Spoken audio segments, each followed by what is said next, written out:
Man, I don't think it's supposed to work that way.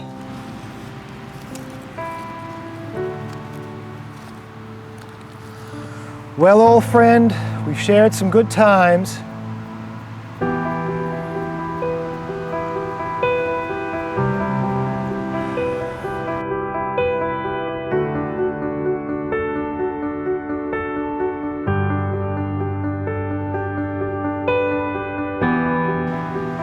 But I guess all good things must come to an end. For the past week and a half, my tire has been falling apart and the wood has been going lower and lower and blowing out this side. So today's the day we decide to move forward and replace our chopping block. But first, why don't we finish splitting this nice piece of well-seasoned cherry, just for old time's sake.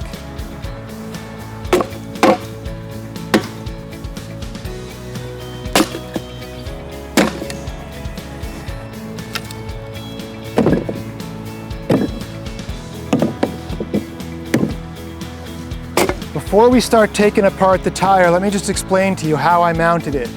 What I did is I went to my local dump and I got a tire that wasn't too big. You know, you'd be surprised how big a truck tire, a pickup truck tire is.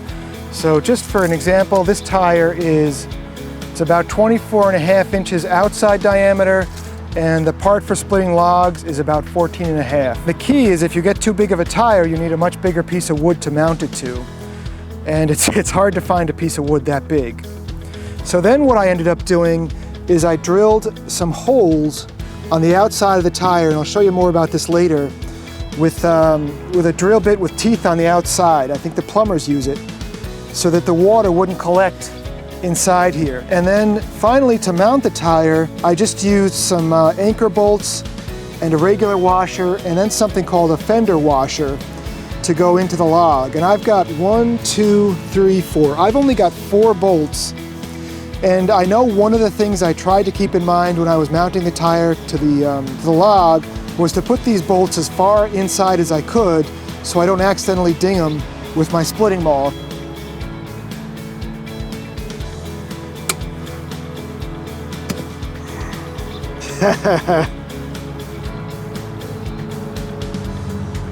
So I ended up snapping the bolt with the vice grips because it's been sitting in damp wood that long.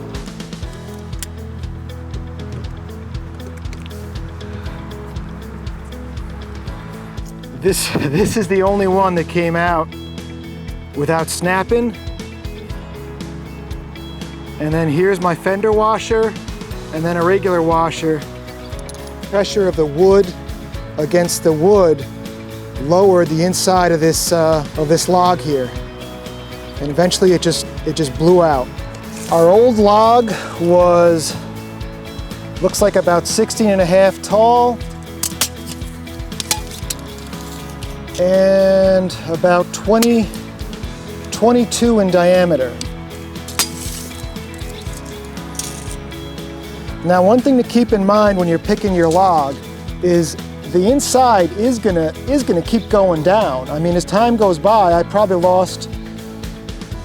started out around 2 inches, but near the end, I was down a good 4 inches lower. So when you're picking your log, it may seem a little bit high at first, but I hate to say it's gonna wear in with time. This one's too small. This one's too big.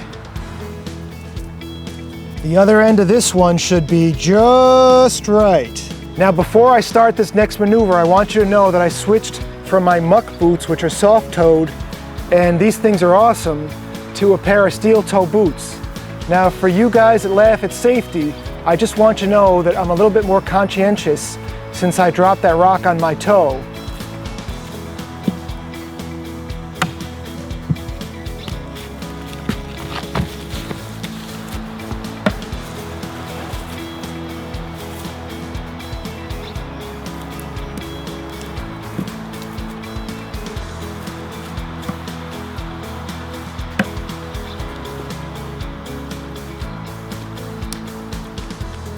What I'm gonna do now is square off the end of this log. This is the base of the tree, so it was cut just to get as close to the ground as possible. So what I wanna do is make a nice cut perpendicular to the log. And it doesn't have to be perfect, as long as I can get it a little bit better than it was. It had a little bit of tilt to it.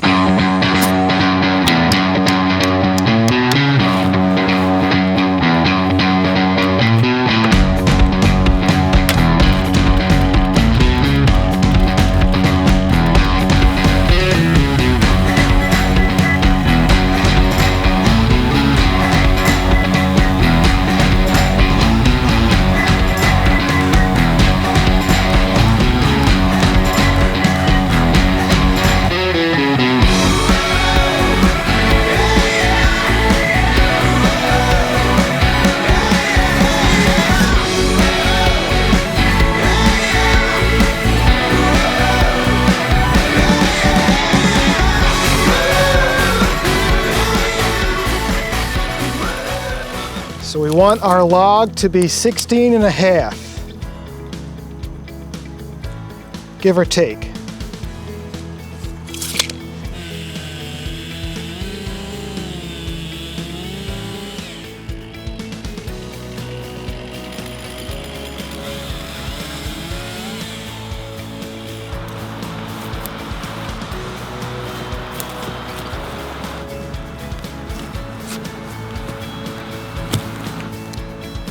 Looks like we ended up at 19 on the high side.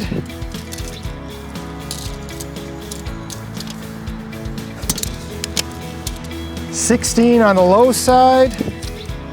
And we're about 21 inches in diameter.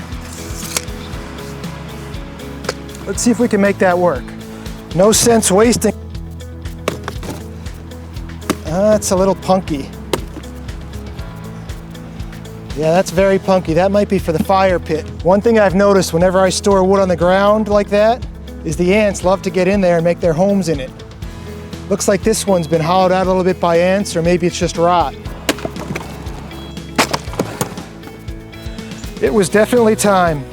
So I'm gonna reuse my tire. Not sure if that's a good idea or not. I just wanna show you guys what it looks like to drill through a tire, just so you're kind of used to seeing it. And we'll just do one hole right back here.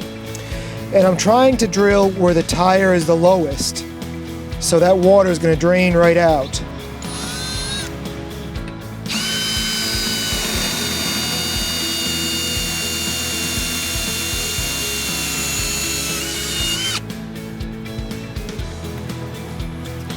So here's the piece of rubber I got out, and then there's my hole saw. Now what we want to do is do our best to center the tire on our log. And when I say center, what I really mean is try to find a way to get the tire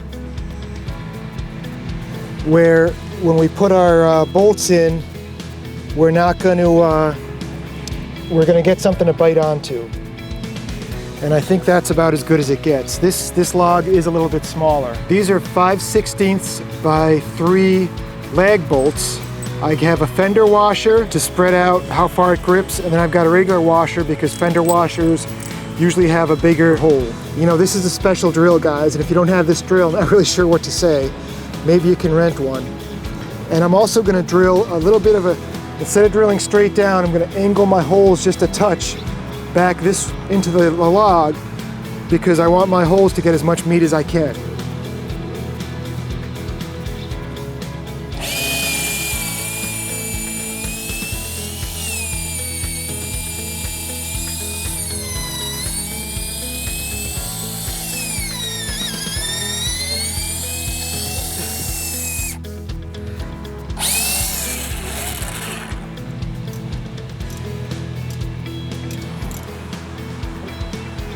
Now before I crank that down all the way, I'm going to get all the other ones started. Before I drill the next hole, I just want to make sure my tire didn't move. Everything's looking good. So now we'll just come in, line up the previous, I'm just using the same holes I used before.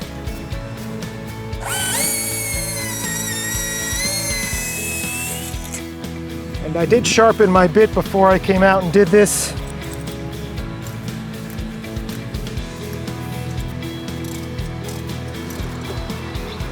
Okay, 2 more to go.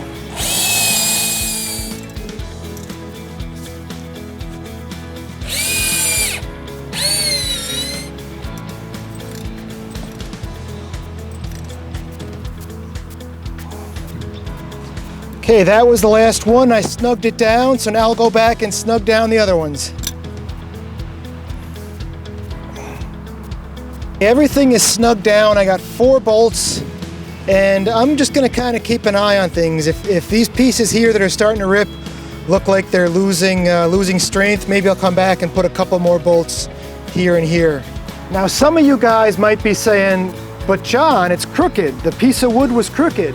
And you know, that's okay, because how often is the ground we're gonna split on ever truly level? All you need to do is take a look at your splitting tire, read the ground. Looks like my ground is sloped slightly this way.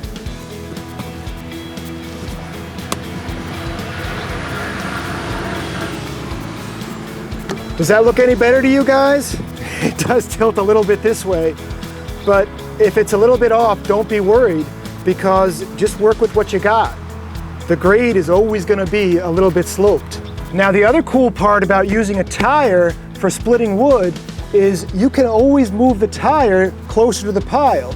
As you work your way into the pile, all you got to do is push it over, roll it a little closer, and pop it back up. It really is that easy. Now, don't forget the other very important part when you're using your splitting tire. You're going to want a very large log to rest pretty much right next to your tire. I'll move this touching the tire later. And the purpose of this log is it gives you somewhere to rest your maul.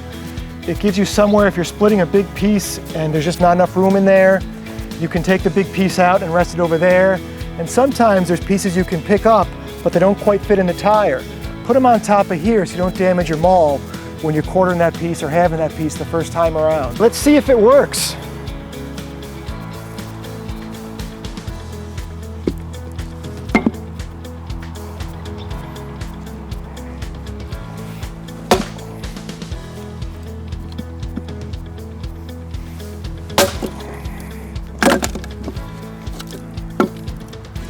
It feels so weird, there's no give to it anymore. The nice thing about this tire is you don't have to mess around trying to get this piece to stand up straight in the middle. You can just lean it on the edge. If it's fighting you,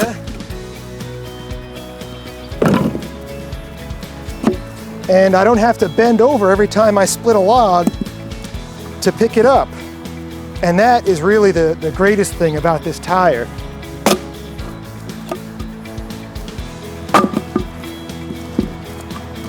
You don't have to bend nearly as much.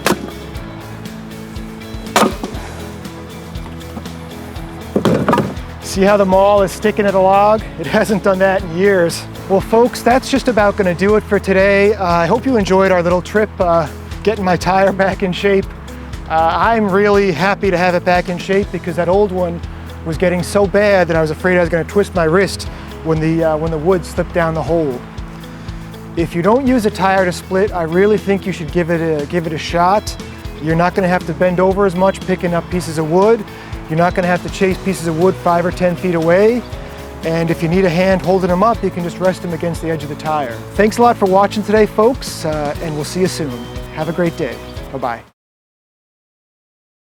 Now, for you guys that laugh at safety, that's fine. But ever since I dropped that rock on my toe, I'm a little more conscious. Now before I start this, but ever since I dropped that rock on my foot, I think twice before something. Just work with what you got. The grade is always going to be a little bit sloped. Did I say that like I meant it?